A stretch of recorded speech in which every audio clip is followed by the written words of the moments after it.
Olá!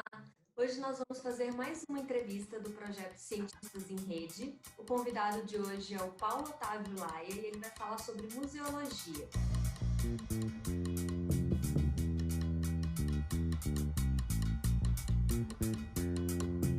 Tudo bom, Paulo?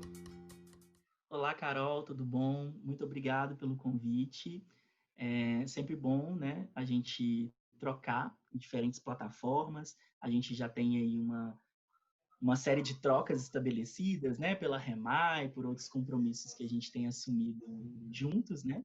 Mas por aqui agradeço o convite, né, e já parabenizo vocês aí pela ação do canal, muito bacana. Eu que agradeço por você ter aceitado. Na verdade, eu e o Paulo, a gente trabalha junto na coordenação da rede de museus e acervos arqueológicos, que é a REMAI, e assim eu já compartilho um pouco algumas das nossas ideias sobre o museu, né? Enfim, a gente vai falar um pouco sobre isso hoje, né? Inquietações, né? Nossas inquietações, exatamente. E vamos começar então do começo. Aí você fala sobre Sim. formação e onde você atua, e depois a gente entra no tema. Então, Carol, eu sou formado em museologia, bacharel em museologia, pela Universidade Federal de Ouro Preto, em Minas Gerais, né?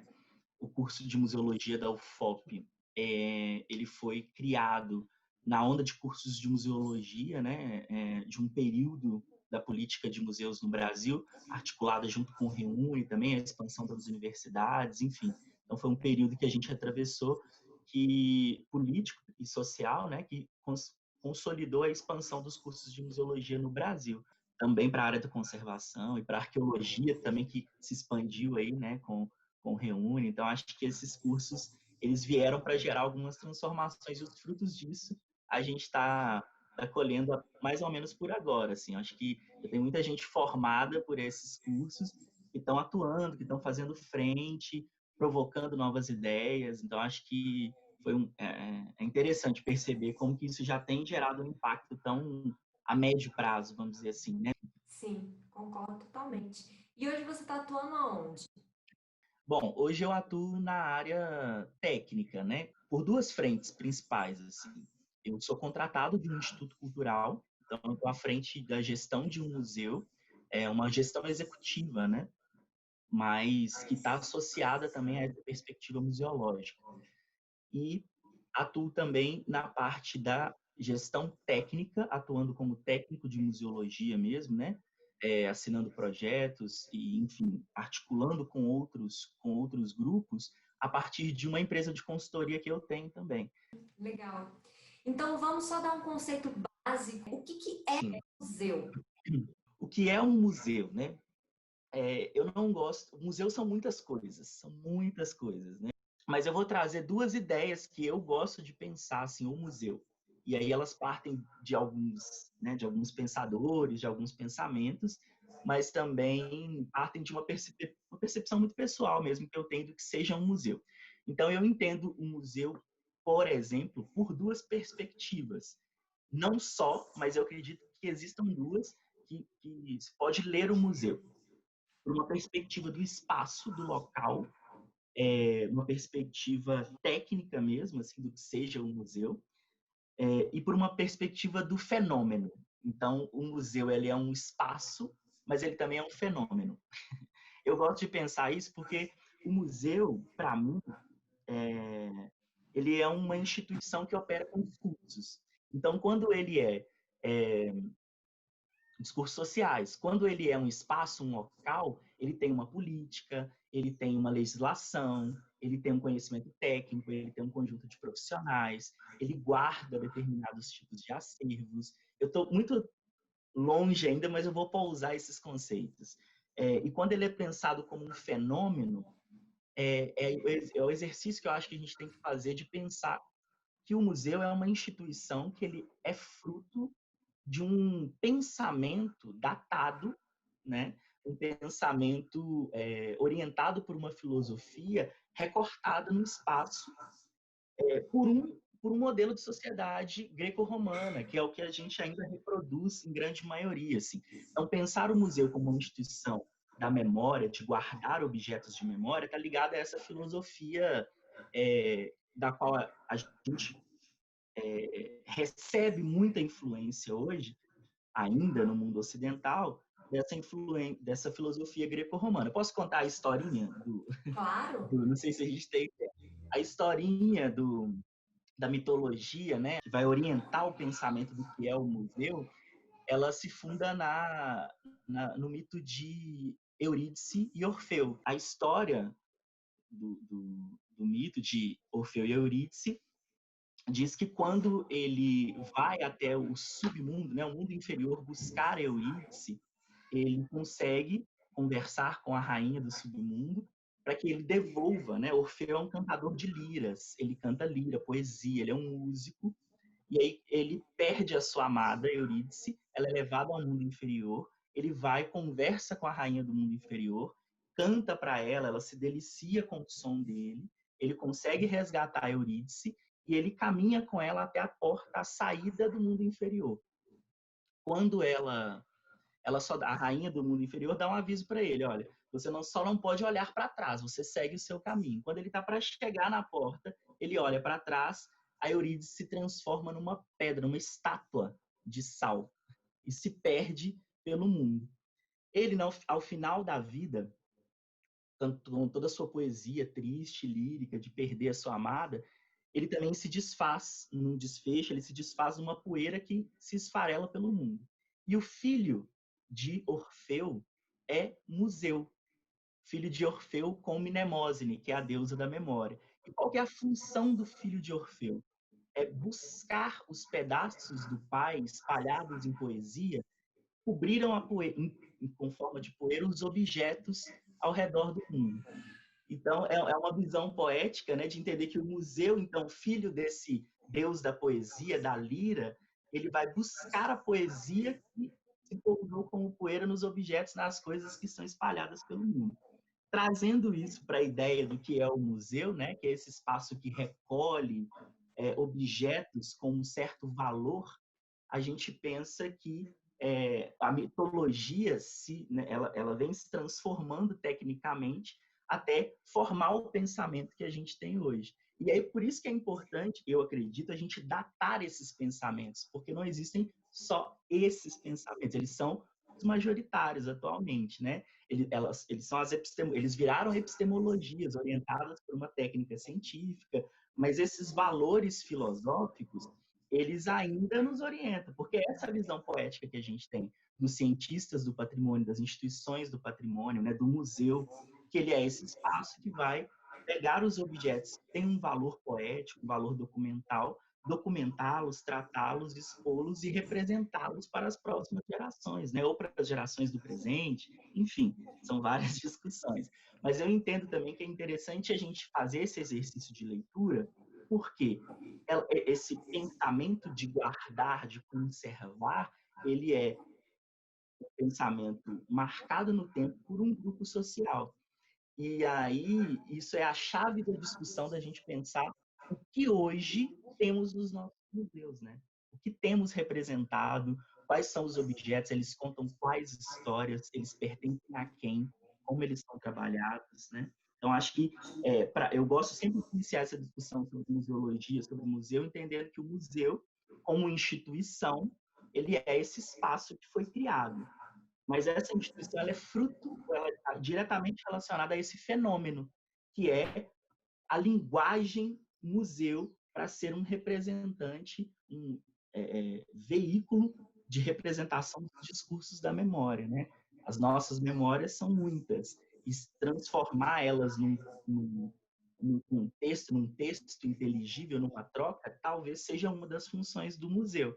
Então, mais do que definir o museu, que eu acho que são muitas coisas, eu gosto de pensar sobre as perspectivas para a gente entender que, mesmo que a gente não consiga dizer o que é, a gente entende que ele tem uma função.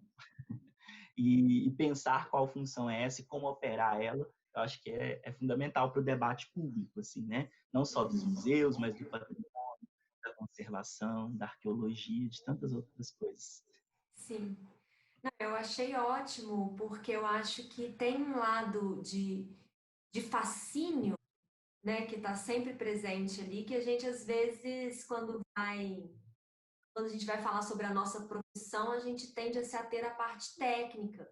Mas a gente não se envolveu nessa profissão por causa de coisas técnicas. Ah, eu estava lá no ensino médio e de repente alguém falou: ah, você pode fazer uma gestão. E eu falei: nossa, que legal gerir isso, né? Tipo assim, não é isso que motiva a gente, que desperta interesse, que envolve, né? Então eu gostei muito da sua abordagem. Mas dentro. Carol, eu sempre falo isso. Ninguém trabalha com patrimônio. Assim, claro, existem muitas pessoas que entram na parte técnica por uma questão casual. Assim, conheço vários amigos, tenho vários colegas que são assim, né? Prestaram concurso público, às vezes entraram para um órgão de patrimônio, foram remanejados e tal. Mas a grande maioria das pessoas que estão lidando com esse assunto estão por paixão. Existe uma coisa que provoca a gente. A gente passa raiva, a gente tem muitos desafios, a gente não tem um retorno financeiro considerável, a gente, assim, mas a ideia de que há uma coisa, né, sendo trabalhada, sabe, socialmente, há uma paixão mesmo, assim. Acho isso muito, muito interessante de ressaltar. Né? Há uma poética, a gente também lida com afetos, né? A gente também lida com vivências, com histórias, né? Então acho que entendo da onde o conceito de museu que temos hoje parte, né? Ele parte de um ponto de vista mitológico desse estado das poesias das coisas. Entendo que isso se transformou muito ao longo do tempo também, mas eu acho que entender que existem outras possibilidades poéticas de se fazer uma leitura sobre o patrimônio, se fazer uma leitura sobre representação, é o que tem me orientado hoje assim no trabalho, porque né, a gente sabe o cenário da cultura como está né, tá sendo atravessado no Brasil por tantos conflitos. Estamos em 2020, né, para registrar o tempo da entrevista, mas tem sido momentos complicados aí para para nossa para nossa área cultural. Mas vamos, eu acho que isso, tentar olhar a poética, né, desses pensamentos é uma coisa que tem me orientado bastante nesse momento, pelo menos. Eu acho também que, assim, que olhar para trás, né, ajuda a gente a entender o estado atual e repensar também, né? Repensar, reconstruir a partir disso, né? Ver o que que a gente precisa modificar, inovar, enfim. Mas então, dentro desse universo que você colocou para gente, porque assim, não é uma coisa fechada, é um universo mesmo, né? Qual que é a atuação do museólogo? Como que você trabalha com essa poética? Como que você trabalha com a parte técnica de gestão? Como que isso se relaciona na prática? Então, Carol, eu gosto de pensar que o museólogo ele opera a musealização.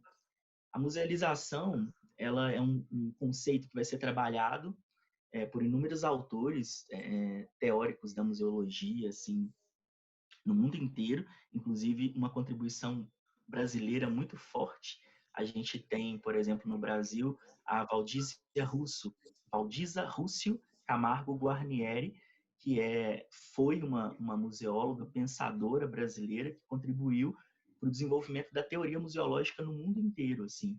É, o desenvolvimento do ICOM, o ICOFON, que é o conselho do ICOM para a museologia, fez, se eu não me engano, em 2018, a sua conferência principal em Cuba, com uma homenagem, prestando uma homenagem, se eu não me engano, foi 2018 ou 2019, a Valdísia Russo Camargo Guarnieri.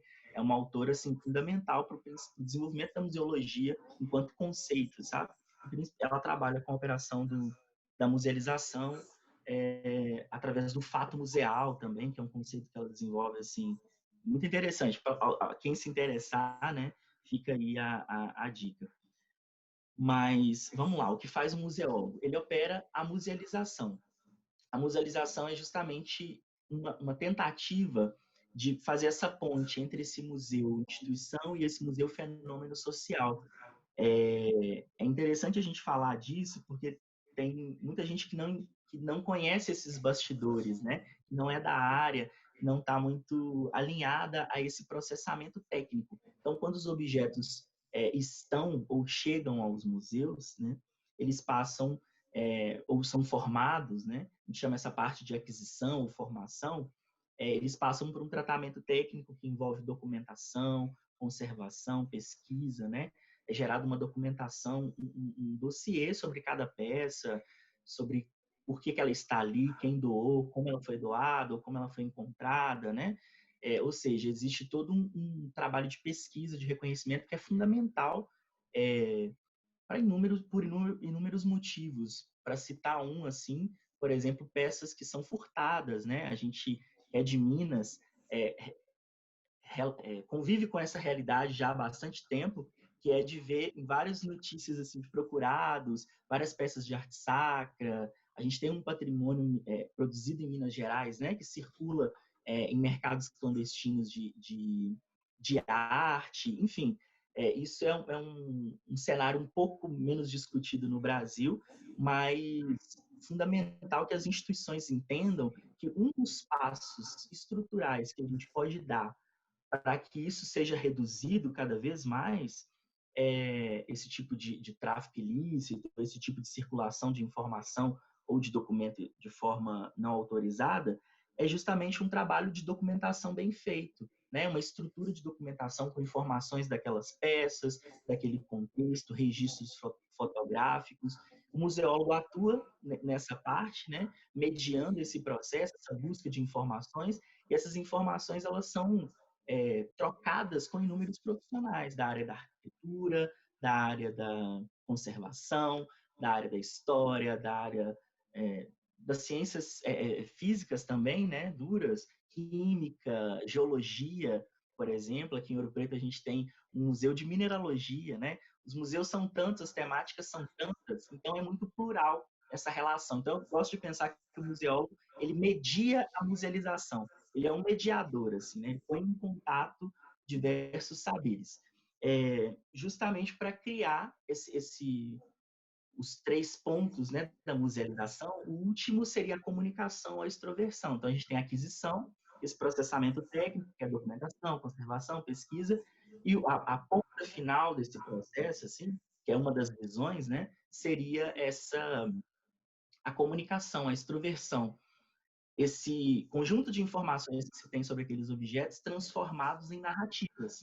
E essas narrativas vão comunicar, textual ou visualmente, impressões que se tem sobre aqueles objetos, ou conhecimentos, e aí criar discursos. E isso é muito interessante. E aí é o que eu falo, né, dessa ponte entre o museu instituição técnica e o museu fenômeno como uma articulação social. Assim. Então, acho que o museólogo ele tem uma responsabilidade muito grande como todo profissional da conservação, da arquitetura, da conservação, porque quando você opera sobre um determinado bem, né, material principalmente, também imaterial, você, de certa forma, cria uma visão, altera, você está fazendo ali, né, um procedimento técnico que você compreende que é fundamental para que aquilo coexista.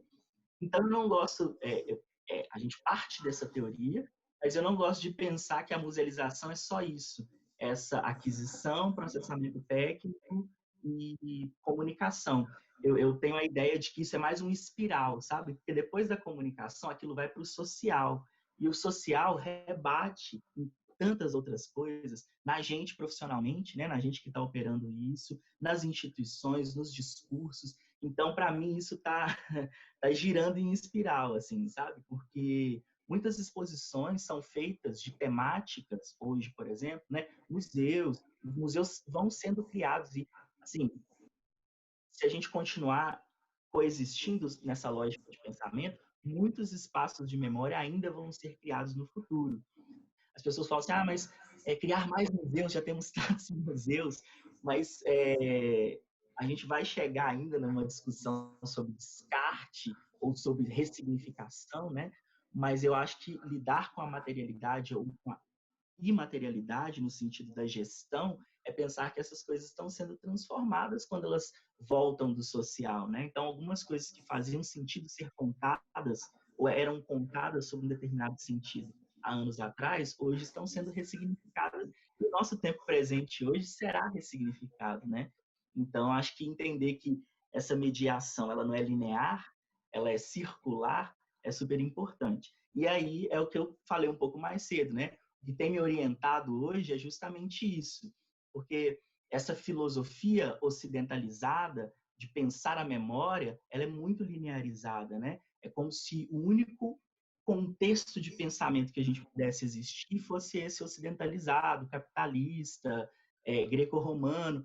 E quando a gente vem para o mundo real, né, a gente circula muito na academia, no plano das ideias, mas quando a gente vai nas instituições, quando a gente pisa nos museus comunitários, nos espaços periféricos, nos pequenos centros de memória que lidam com identidades, que lidam com afetos, a gente percebe que esses museus eles têm muitas outras demandas, né? E essas demandas são resolvidas com afeto, são resolvidas com, às vezes, problemas é, é, são resolvidos na melhor das intenções, mas com alguns determinados ajustes técnicos ali que precisam ser feitos. Então, além de pensar muito esse papel do museólogo como esse articulador de políticas e fenômenos sociais públicos, eu, na minha profissão, gosto de pensar sempre que fazer pequeno tem uma certa ação mais reveladora, sabe? Então, eu acho que é interessante que todos os profissionais, eu falo isso porque a gente está, como falei também um pouco mais cedo, colhendo alguns frutos das formações do Reúne, e são, né, das formações de conservação, de arqueologia, museologia, que isso vai impactar como a gente pensa essas ciências daqui para frente, porque novas epistemologias estão sendo propostas, né? Então, essa ideia de pensar de forma espiralizada, por exemplo, é uma filosofia africana. Então, a gente vai tentando agregar isso para dizer, olha, existem outras formas de saber, e a gente vai ressignificar os nossos objetos, os nossos sentidos e os nossos afetos pela nossa forma de saber e não por essa que está sendo nos colocada. E assim, vamos gerar uma guerra por isso? Não, vamos gerar um debate, né? Vamos saber escutar. As instituições precisam escutar, as políticas públicas precisam escutar, é, as comunidades tradicionais, pequenos museus, pequenos espaços de memória. Acho que todos precisamos fazer uma grande roda e se escutar. Super utópico isso, né? Mas tem uma fala da própria Valdísia Russo que ela fala assim: a utopia é maravilhosa, né? Mas as pessoas colocam a utopia lá em cima, assim, como se fosse o ideal. E a Valdísia fala assim: não, gente, a utopia é só aquela fase que precede o planejamento. Sabe, você tem uma ideia, assim, tipo, quero fazer uma viagem. E aí você começa depois daquilo, vou guardar um dinheiro, ou, né, vou, sei lá, organizar, tirar férias em tal dia. Então ela fala que a utopia é só essa lâmpadazinha que acende na gente e fala, olha, alguma coisa precisa ser feita. E aí, depois disso, vem o planejamento. A gente precisa estar se organizando, eu acho, com Mas essas sem ela formações. nada é feito, né? E exatamente, assim. Então, eu gosto de pensar que é isso. Como, não só o museólogo, né? O museólogo acho que opera com essas situações, mas outros profissionais também do patrimônio têm, têm procurado se orientar por isso, assim, sabe? Porque, para mim, que escolhi essa área, penso que a memória é fundamental para o desenvolvimento da nossa vida, assim. Precisa ter Uhum. acesso à nossa memória, precisa saber minimamente, né, como as coisas se organizaram um pouco antes de nós, para a gente se situar no nosso presente, né, para a gente entender quem a gente é hoje, talvez. Uhum. É Ô, Paulo, de tudo igual. que você falou, eu já vi a resposta para todas as outras perguntas que eu pensei em te fazer, porque eu acho que você deu uma base que a partir daí a gente, sabe, eu pelo menos já. Eu queria que você falasse, então, como que é a atuação do museólogo fora do museu, se ele atua em coleções que não são musealizadas, por exemplo, ou até mesmo em museus, mas que não têm objetos. Carol, sou uma pessoa muito curiosa, então eu faço um pouco de tudo, assim, porque gosto de ver o que está acontecendo. Quem é da área da museologia sabe disso. O processo de documentação museológica é um processo muito detalhista e ele exige todo um pensamento, por exemplo, para se formar a ficha de documentação. É um processo que a ciência da informação vai trabalhar, o que é a informação, quais dados tem que estar devem estar naquela ficha, ela vai registrar o quê, né? E mediar isso até a aplicação da ficha em si, como aplicar, como registrar, como documentar aquele acervo e tudo mais. Então, nesse sentido, é interessante pensar esse diálogo no sentido, na chave de que quando você tem um contexto identitário, territorial, um contexto comunitário, as pessoas tendem a achar que tem que se abandonar tudo isso, todo esse processo de documentação, todo esse processo de registro, e criar novas metodologias ou aplicar essas metodologias a esses territórios, sabe assim?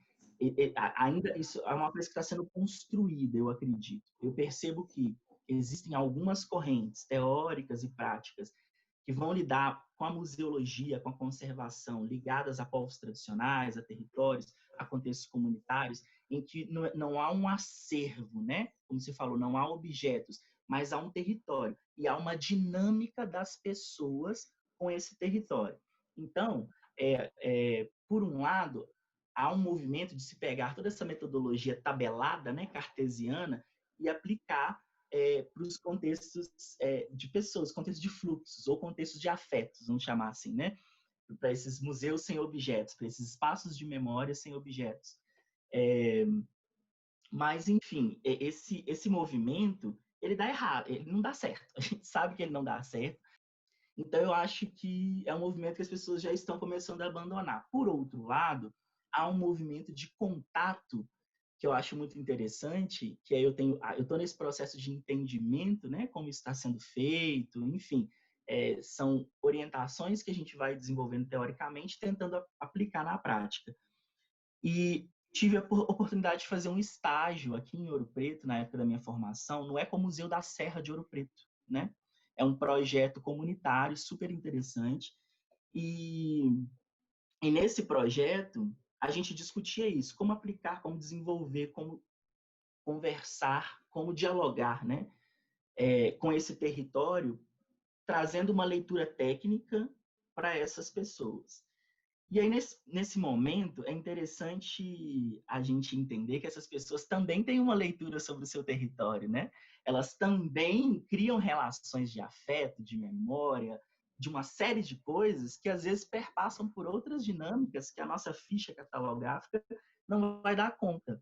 Então, eu acho que a riqueza do processo está aí, em dialogar, né? Entender que há outras formas de conceber o que é preservação, o que é patrimônio, né? Que a memória se manifesta por outros caminhos que não só o caminho material. Eu acho que a materialidade é fundamental, a gente atravessa a materialidade de sentidos e esses sentidos rebatem na gente. Agora a gente está na condição de como preservar o que esses sentidos rebatem na gente. Só para fechar e pousar, né, esse voo filosófico, quando a gente pensa, por exemplo, num território, e aí estou falando da minha experiência também aqui com o Ecomuseu da Serra, né?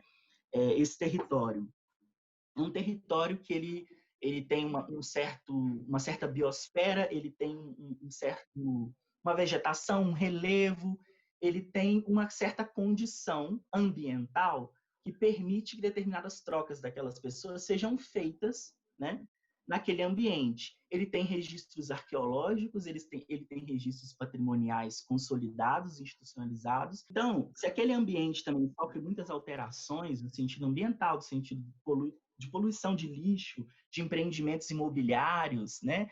Porque também essas pessoas têm uma dinâmica de amplitude com o território, de mapeamento, elas sabem até onde elas vão. Não, eu vou até aqui, eu vou até aquele rio, eu sei aonde eu circulo no território que eu habito, né? A gente faz isso nas nossas cidades, a gente sabe os bairros que a gente anda, porque a gente já andou por ali, os caminhos que se pega no carro. Da mesma forma, as pessoas circulam naquele território, elas mapeiam, elas sabem onde circular. Então, isso é interessante porque cada vez mais esses territórios, quilombos, terras indígenas, centros comunitários, bairros, pessoas que vivem de uma forma diferente, as formas que estão sendo colocadas predominantemente por um movimento de saber predatório na nossa relação ambiental, predatório nas nossas relações humanas, né?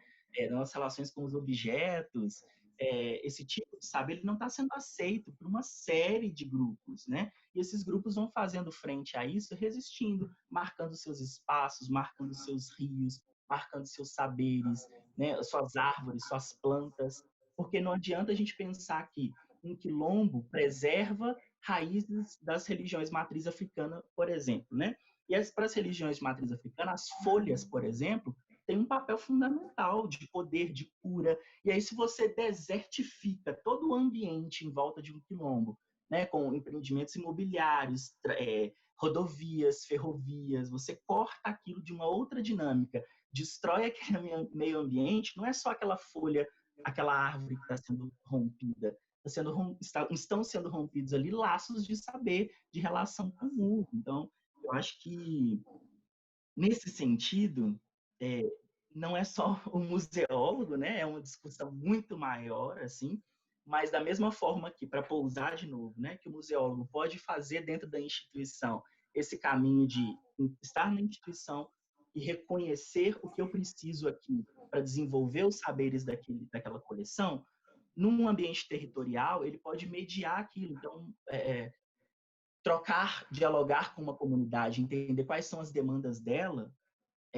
e fazer a ponte com um diálogo político, um diálogo social, um diálogo que as pessoas entendam, olha, as pessoas, elas têm um saber, elas têm uma relação com o território e elas precisam que esse território exista para que elas existam.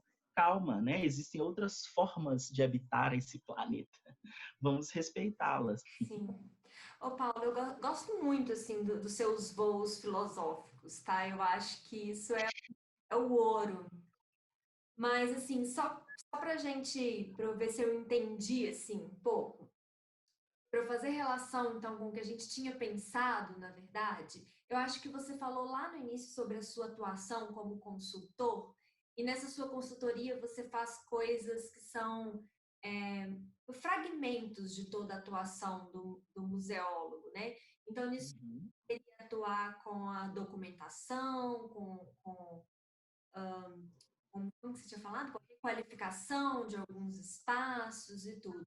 E eu acho que quando a gente tinha pensado aqui na pergunta da atuação do museólogo em espaços não musealizados, aí você me corrige se eu estiver errada. Eu penso que essa atuação técnica do museólogo, ele pode ser aplicado em coleções, mesmo que essas coleções não estejam musealizadas. Então, de repente, assim, eu sou um colecionador, eu tenho um conjunto de esculturas, por exemplo, e um museólogo, de repente, pode ser o profissional que vai trabalhar ali na documentação da minha coleção privada, por exemplo. Uma parte técnica.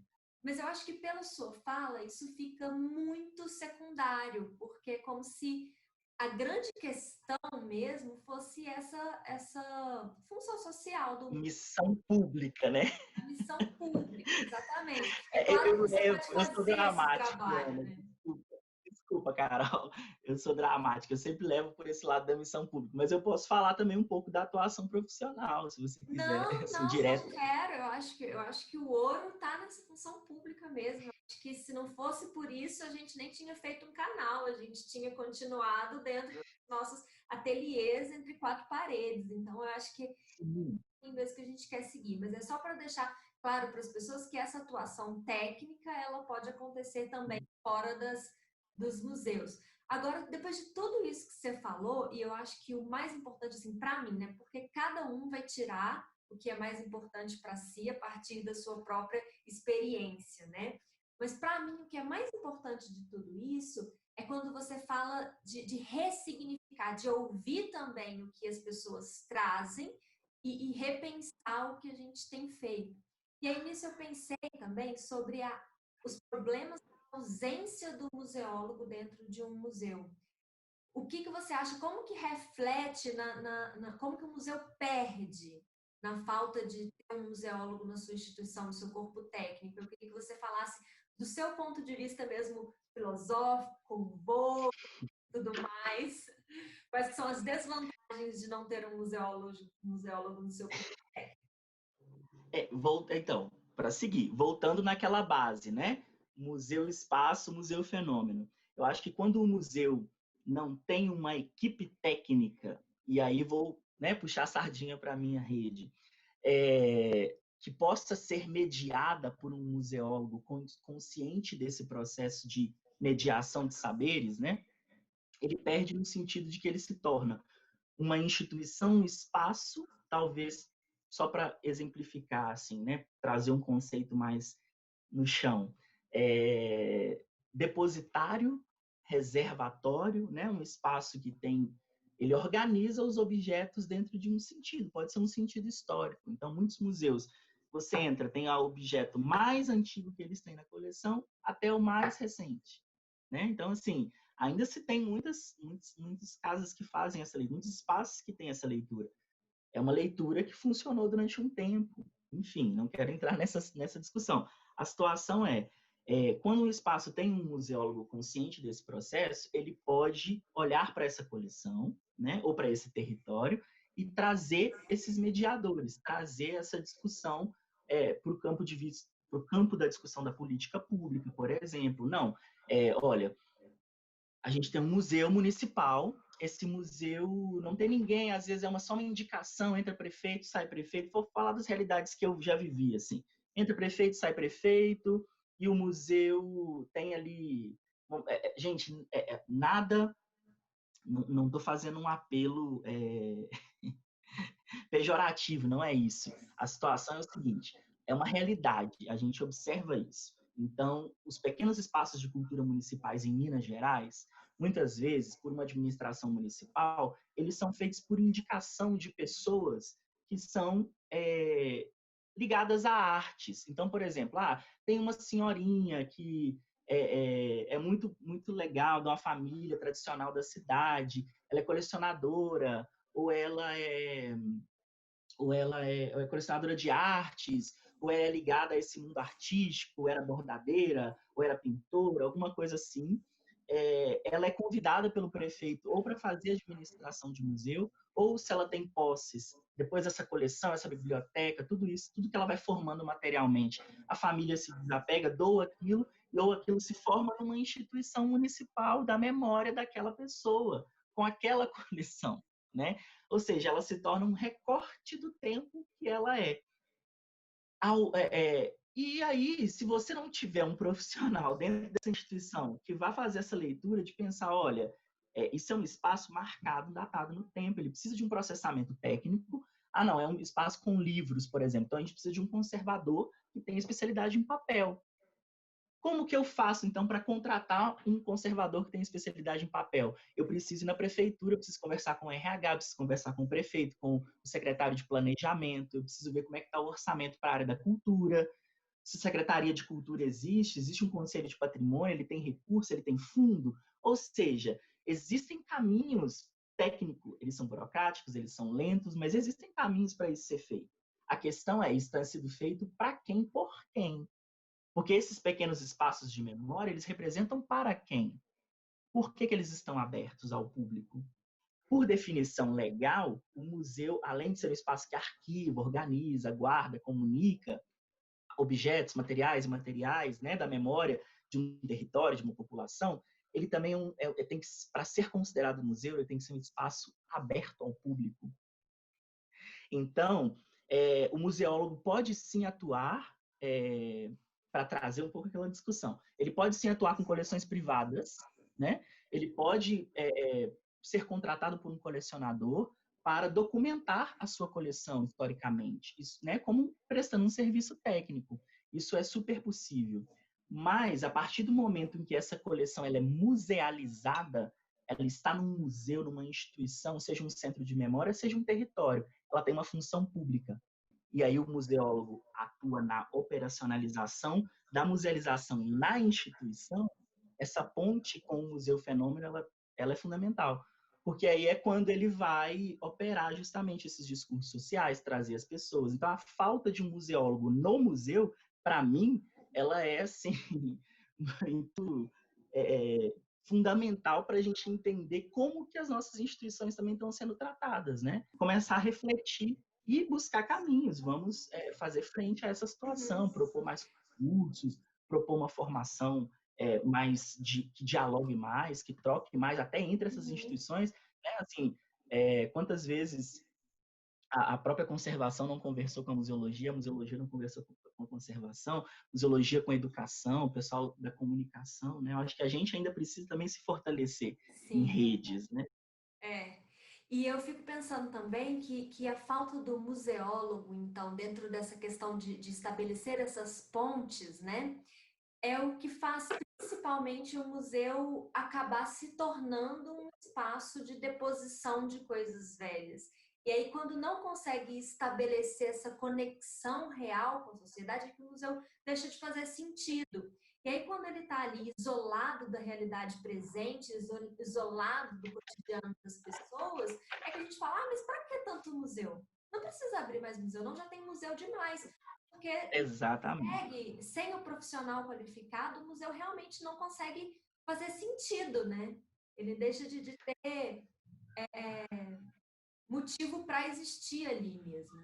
Às vezes, quando Sim, vai sendo criado, igual você exemplificou, pela doação de acervos de famílias de posse dentro de um município, aí isso leva mais ainda um aspecto, um caráter de coleção privada para o museu público, né? E ele não consegue ter alcance, não consegue chegar nas pessoas, né? Ainda mais sem a mediação desse profissional, quando ele é feito, né? Quando a gestão é feita ou pelo próprio doador, ou pela família do doador, ou por indicações de caráter político ou pessoal, né?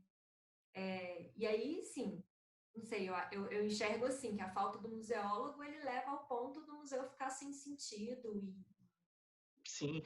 A gente falava dos valores, né? Um pouco mais cedo, assim. O museu, acho que essa função social também dele reflete na formação de valores.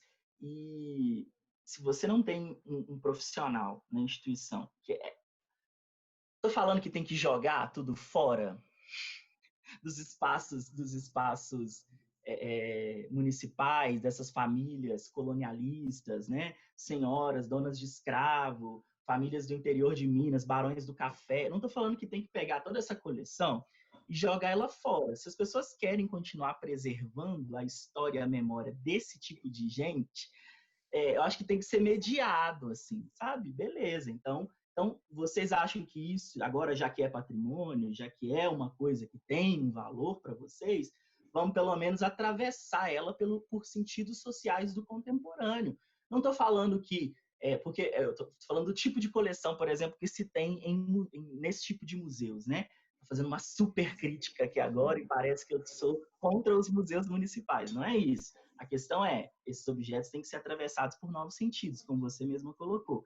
Então, assim, não estou falando que a louça portuguesa, os conjuntos de xícara de chá que se tem dessas coleções históricas, aquele processo todo, as madeiras, os móveis, o mobiliário, a biblioteca, que aquilo materialmente não possa ter um valor no sentido de ser lido pelo seu processo de formação, pelos saberes que estavam envolvidos no seu processo de configuração, né?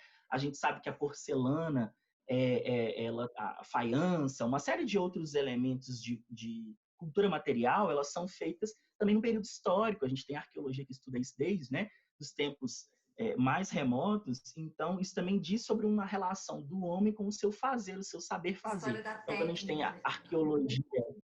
arqueologia na arqueologia urbana, por exemplo, né? Quando você encontra faiança num sítio, porcelana em outro, cerâmica no outro, você consegue meio que estabelecer uma relação de data. Ah, não, a faiança chegou aqui só em tal período, a porcelana, a louça chinesa, sabe? Então, isso também é uma forma de entender o processamento, né, desse passado. Mas eu acho que essa questão, os objetos dentro dessas instituições e em qualquer outras instituições, depois de um certo momento, acho que a política da museologia, do pensar o museu, ela foi se estabelecendo mais por temáticas. Então, você tem museus de arte, você tem museus, né, ligados até museu de arte moderna, arte contemporânea, arte sacra, museu científico, sabe, tecnológico. Então, essa foi se diversificando muito. Mas ainda é uma realidade, né? Esses pequenos centros de memória com essas coleções muito complexas e muito díspares. Então, acho que o movimento aí, que a gente colocou esse exemplo, né, para discussão, é pensar que um profissional, por exemplo, né, como museólogo, ele tem a potência de pensar essas coleções por novos valores, por novos atravessamentos, e não só pelos atravessamentos e os valores daquela família que reuniu aquela coleção, sabe? Já que aquela coleção é pública, então vamos colocar ela para o debate público, né? vamos ver o que a gente pode tirar de informação dela. Eu acho Sim. que eu me oriento por esse caminho. Eu acho que isso retroalimenta, porque na verdade o que acontece? Por menor que seja a coleção, se você tem uma quantidade X de objetos dentro de um espaço, a manutenção disso requer investimento. Por menor que seja, por menor que seja o seu museu, tem que ter investimento. Sim. Tem que ter manutenção de segurança, de rede elétrica, de rede hidráulica, tem que ter manutenção de conservação dos espaços do Contra incêndio. judiciário, pois é. A manutenção é constante e eterna, porque a nossa vida ela é muito mais curta do que a vida dos objetos, né? Então, se você está pensando que você cria um espaço que você vai precisar eternamente fazer investimentos ali para manutenção, se isso deixa de fazer sentido para a sociedade, como é que você consegue argumentar em fazer esse investimento, né? Pegar um dinheiro público que poderia ser investido numa área de saúde, de educação, e colocar na área da cultura, na área dos museus. Então, isso fazer sentido para a sociedade, isso está dialogando com a realidade das pessoas, ajudando a fazer essa relação, né, com o passado, com o presente, com as perspectivas para o futuro, enfim, explorando todas as potencialidades, né, do museu. Se você não está fazendo isso, você não está fazendo jus a esse investimento. E aí os recursos ficam escassos, e aí você tem todos os problemas de manutenção, e aí você acaba, né, enfim, as coisas não fazem sentido, é um desperdício público, enfim. Exatamente. Eu acho E eu acho que só para fazer um fechamento desse pensamento também. Porque eu comecei a falar isso lá no início, né? Eu acho que a falta de tudo isso que você falou, esse debate, ela é fundamental mesmo. E ainda a gente não faz esse debate. Ele está começando a ser colocado para discussão mesmo, assim, né? Para o sentido público. Todas as pessoas tomarem consciência de que é necessário investir em cultura porque existe uma manutenção desses espaços, porque eles lidam com memórias. Eu acho que a grande chave é pensar que quando isso for feito, quando a gente conseguir comunicar esse sentido para a sociedade de modo geral, e aí a sociedade começar a cobrar investimentos na cultura como um processo de desenvolvimento de vida, né? Vários teóricos da antropologia social falam isso. A cultura é o desenvolvimento humano, não é financeiro. É você se desenvolver enquanto pessoa consciente da sua realidade, do seu passado, enfim. Quando isso começar a ser feito, aí eu acho que a discussão sobre descarte vai começar a ser mais madura. Porque quando as pessoas tomarem consciência dos gastos que estão sendo feitos, dos gastos públicos, por exemplo, para quais memórias esses gastos estão sendo justificados, o jogo vai começar a ficar mais interessante a discussão. Porque agora os gastos, né, estão sendo despendidos para instituições que o próprio Estado, durante um tempo, entendeu que deveriam ser preservadas. Uhum. Então, assim, isso vai ter. É claro que existe um diálogo também, porque não é só dizer assim, o que a sociedade dizer, a gente preserva. Existe um diálogo aí entre pesquisa, entre entender quais os eventos do passado foram feitos, o que sobrou desses fatos, né, assim, e como recontá-los materialmente, discursivamente, e existe troca aí. Então, por isso que eu acho que é uma espiral, está sendo construído, né? Mas eu acho que o debate sobre descarte vai começar a ser um pouco mais amadurecido. Eu não sei nem se eu vou viver para ver esse debate, mas eu espero, viu, que eu vou querer super fazer ele do ponto de vista teórico, assim, sabe? Começar a ser amadurecido aí, quando a gente entender que existem muitos sentidos sobre as coisas são atravessadas por muitos sentidos. Vamos tentar reunir ou refletir sobre esses sentidos numa exposição, num museu, né? Num espaço de memória, e aí eu acho que é isso, a gente pode criar valores que vão transformando o sentido de descarte, o sentido de memória, o sentido de representação. Por isso que eu acho que a importância pública, né, das profissões que lidam com memória está aí, assim. Você falou criar valores, mas na verdade os valores já existem, né? A gente precisa É, de algo que seja capaz de identificá-los na sociedade, né? No entorno ali das pessoas que estão vivendo esse museu e trazer isso para dentro, né? Fazer isso fazer. exatamente, esses valores estão aí sendo transmitidos. É. Ô, Paulo, então eu acho que a gente vai encerrando, na verdade. Queria, assim, você pode escolher, eu tenho duas perguntas, tá? Você pode responder Sim, uma ou a outra ou as duas. Que é você falar o que mais te fascina, né, nessa profissão. Eu acho que a gente já falou bastante sim. sobre isso, mas assim, aí é bem pessoal mesmo, o que mais fascina o Paulo. E qual museu que você assim, ficou impressionado, que te abalou tanto que você gostaria que todo mundo fosse lá ver e participar disso também? Assim? Eu fiquei super curioso com essa pergunta, né, sua, porque é muito engraçado. Eu vou responder as duas rapidinho, mas assim, é muito engraçado pensar no meu processo de formação mesmo, né? Você falou, a gente está lá no ensino médio e aí vai tentar entrar para essas profissões, o que passa na cabeça dessas pessoas, né? Quando eu decidi fazer museologia, eu tinha visitado um museu na minha vida. E nem foi por esse olhar técnico, assim, nossa, aquilo me impactou de uma forma que marcou, eu quero trabalhar com isso, sabe? É, eu acho que vem do criar sentido. Qual que sentido que eu poderia criar com aquilo? Né? Eu pensei, o que eu posso fazer se eu for museólogo? Né? Porque assim, o que eu posso fazer sendo arquiteto?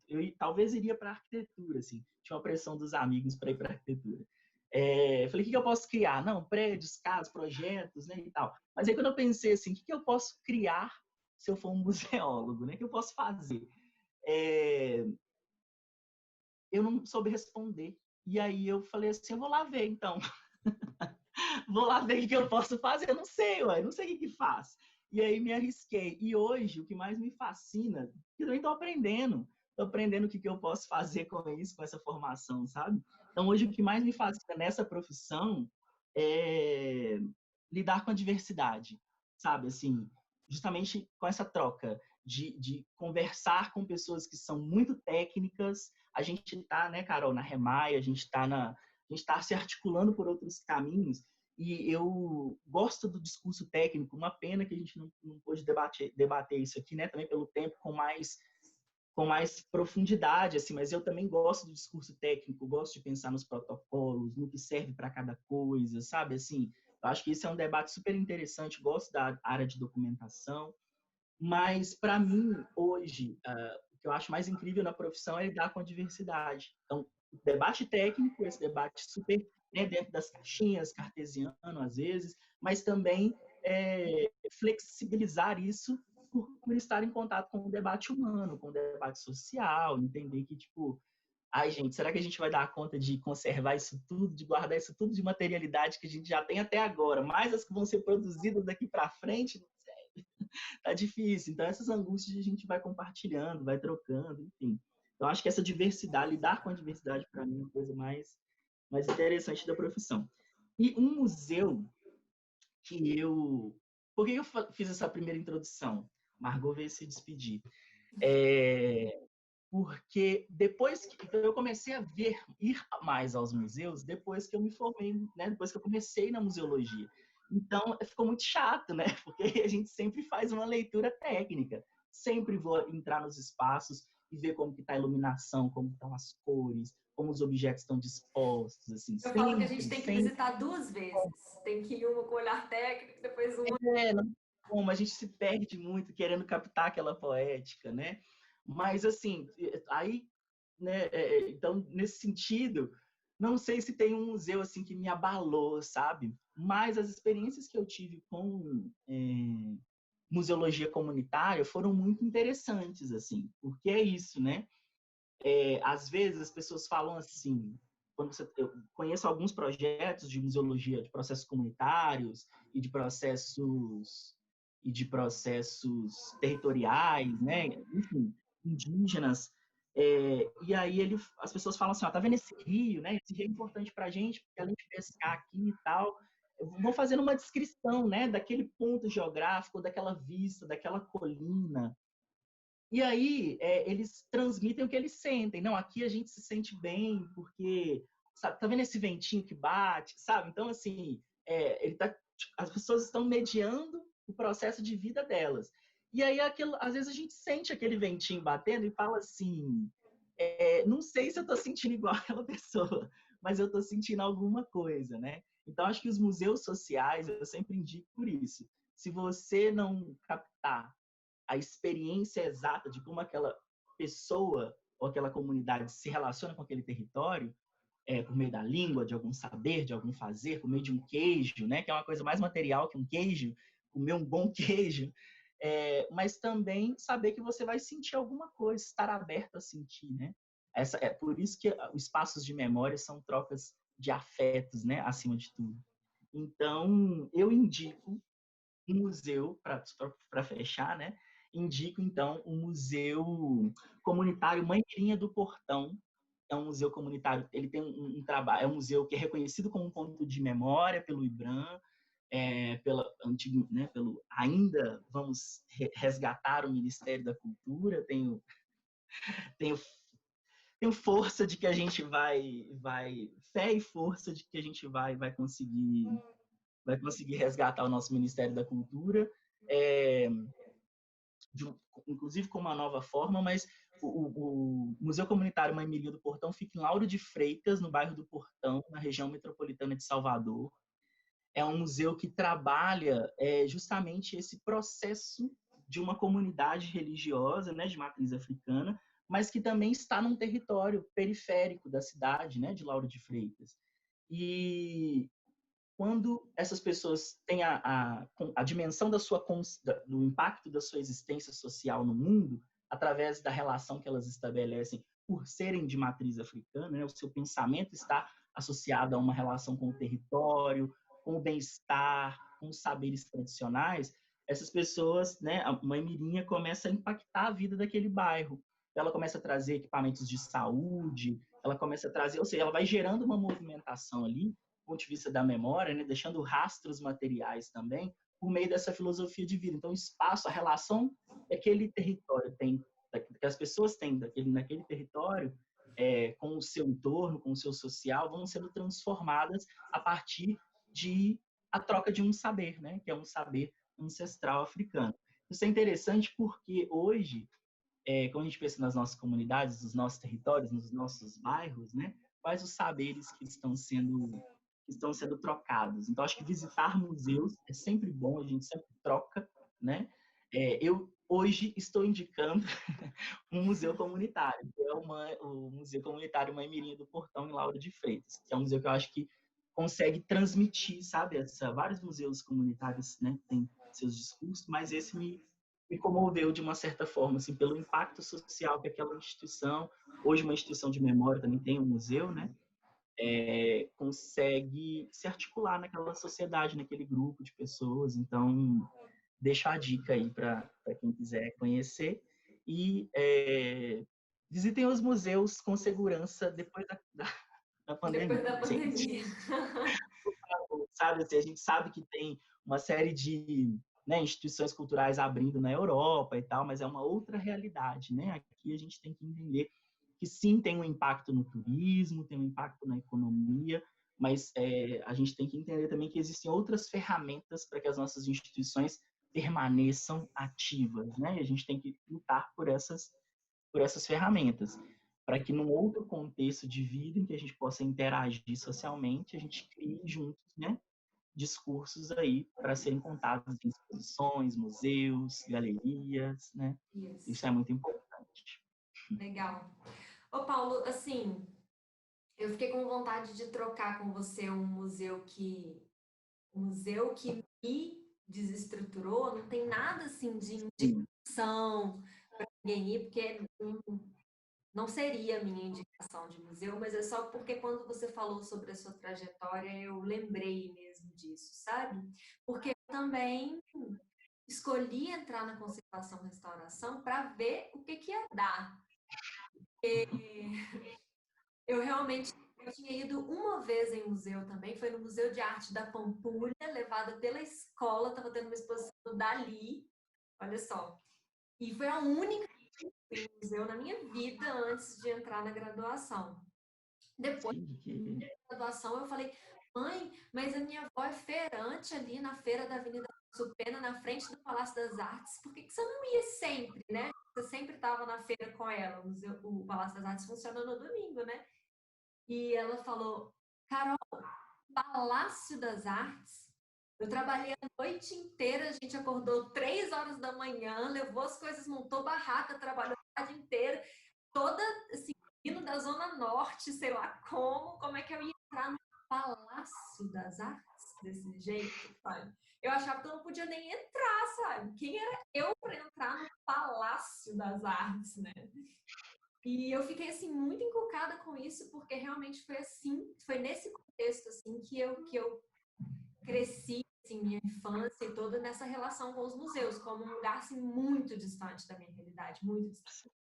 E aí, quando eu comecei na graduação, tinha as aulas de História da Arte, que na época eu fiz, foi a Ciara que dava, né? Hoje eu não sei se ela dá essas disciplinas mais.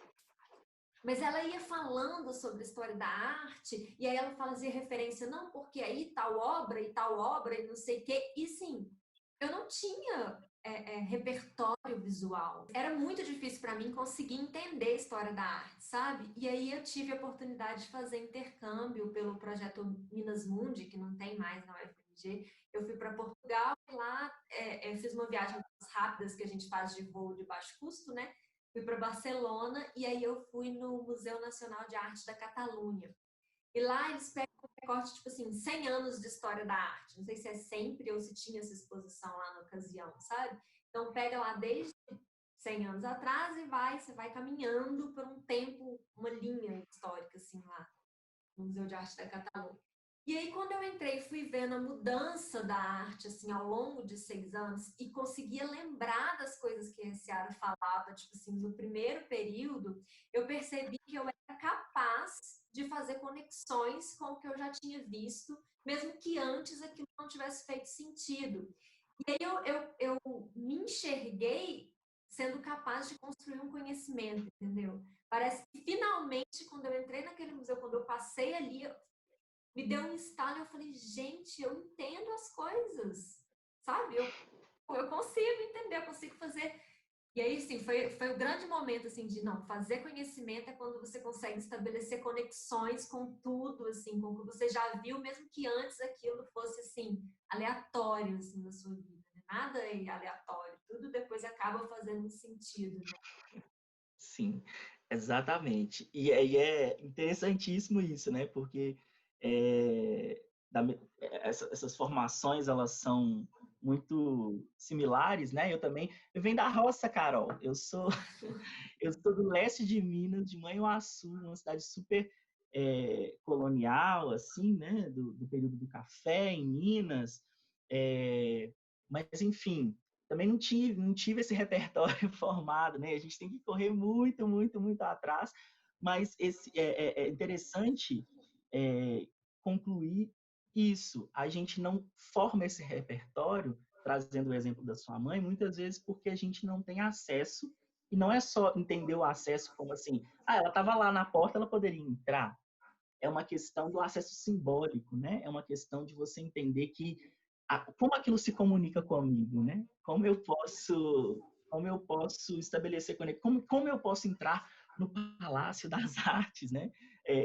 O que quer dizer isso, né? Então isso também me representa, tem coisas minhas ali, muitas vezes tem exposições que dialogam em diferentes níveis sociais, econômicos, enfim, por vários atravessamentos, mas também tem que ter um movimento eu acho que, aquilo que você falou, né, retroalimentar isso. E aí, quando você volta e começa a entender que isso é saber, que isso é sentido, né, que isso é conhecimento, estabelecer conexões, pensa na potência de que você não precisa nem ter uma formação técnica. Se você vai num museu uma vez, não entende nada, você não precisa falar, aquilo não é para mim. Você vai começar em outros. Vamos em outros, então. Vamos em outros lugares, vamos em outros, sabe? Para começar, para a gente começar a construir isso coletivamente, né? Assim, Uhum. foi uma exposição de arte moderna, mas não entendi nada. O que tinha antes da arte moderna? Né? Que aí vamos dando uns passos assim, ó. E aí, não. O que tem depois da arte moderna, então? Arte contemporânea, né? O que está sendo produzido? Será que eu. Porque a gente vai lendo essas coisas e vai construindo conexões. Eu acho que a grande chave é não tentar. conseguir trocar com as pessoas de uma forma que esse processo seja continuado, sabe? Assim, que Sim. o fato de ir no museu e não entender, ou conhecer uma exposição, ou não entender nada, não conseguir gerar conhecimento, né? Isso que você falou, não tem que ser o motivo principal para você se desligar com aquilo. Tanto que quando uma pessoa fala assim, me indica um museu para ir em tal lugar. São Paulo, eu sempre dou um exemplo assim de um museu super popular, sabe? Assim, por exemplo, aqui em Minas a gente tem tanto o Museu de Artes e Ofícios, que é um museu belíssimo, mas a gente também tem o Espaço Tim do Conhecimento, a gente tem o Museu de Centro de Arte Minas Popular. o Museu o Centro de Arte Popular, sabe? Eu sempre gosto de dar assim um exemplo também que as coisas sejam muito às vezes um diálogo mais tecnológico, mais visual, uma coisa assim, para começar a experiência. E a partir daí você vai vendo o que você gosta, né? Não, gosto mais da parte histórica, então vou Sim. para um museu Mas histórico. Acho que é isso sempre um também, mergulho. Paulo, eu fico pensando porque é o que você falou, da gente precisar ter esse profissional museólogo que vai chegar lá na ponta do social e conseguir trazer isso de volta, ressignificando e trazendo para dentro do museu os valores que já existem na sociedade. Então, Sim, o museu está também falando sobre valores que existem atualmente, né, na contemporaneidade dessa sociedade, a gente vai entrar no museu e vai se reconhecer, vai reconhecer nossas coisas, vai reconhecer nossas memórias lá dentro. Agora, se o museu não estabelece essa ponte também, ele se distancia da realidade das pessoas, né? sim. É mais É, é um, difícil ainda esse diálogo. exatamente. É o debate que a gente vê agora com a ressignificação das estátuas, por exemplo, né? As estátuas não são museu, né? Mas elas operam pela monumentalidade, que é justamente essa é uma referência de memória, né? Geralmente grandificadora, construtora de um determinado valor altivo superior, né? Sobre a trajetória de uma pessoa, de um determinado contexto e tal. Quando a nossa sociedade do presente olha para aquilo e fala, tá, mas os valores que pautaram essa pessoa, que está sendo representada aqui por esse Estado, não me representam mais. Eu quero que se retire aquilo dali, né?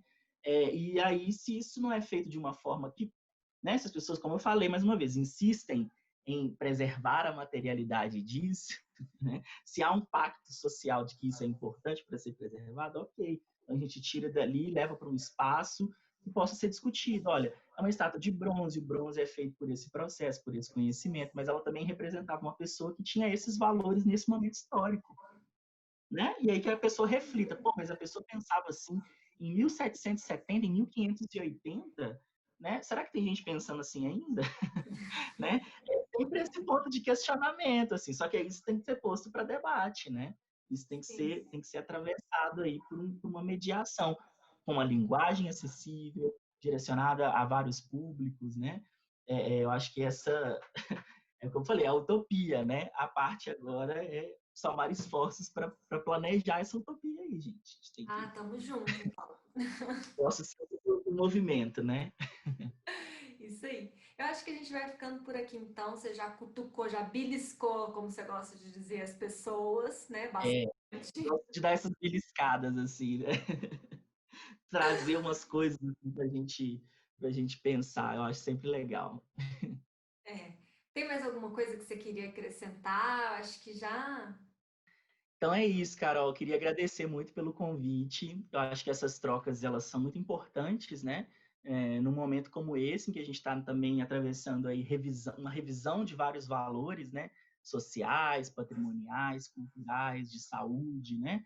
De relações sociais. Então, acho que trocar, dialogar é sempre bom, né? Então, agradeço o convite, por essa troca, por essa partilha, né?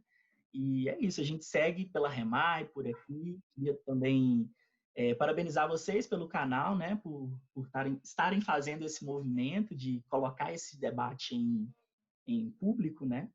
E é isso, a gente segue aí trocando sempre. Muito obrigado. Legal.